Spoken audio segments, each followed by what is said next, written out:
నేను వెస్టేజ్ మాత్రమే చేయండి అని ఇప్పటిదాకా ఒక్కని కూడా చెప్పలేదు. 6.5 లక్షల మందికి I have still presented this plan.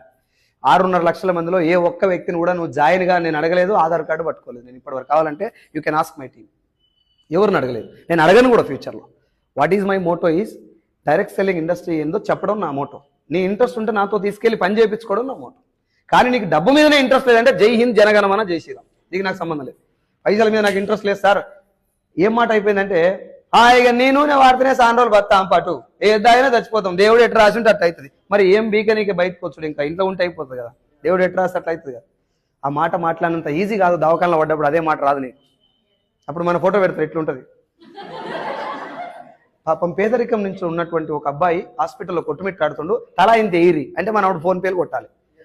SR నువ్వు కొంచెం ఆ సిచ్యువేషన్ ఎప్పుడన్నా మనకు వస్తే అనుకుంటే డబ్బు మీద మీకు ఒక ఒపీనియన్ చేంజ్ అవుతుంది.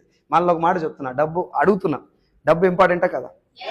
సీన్ సార్, డబ్బు ఇంపార్టెంటే కదా? ఖచ్చితంగా ఇంపార్టెంటేనా? అంత అవసరం ఏం లేదా? రైట్. కాకపోతే ఇక్కడ ఒక విషయం ఏమైపోయిందంటే, ఫర్ ఎగ్జాంపుల్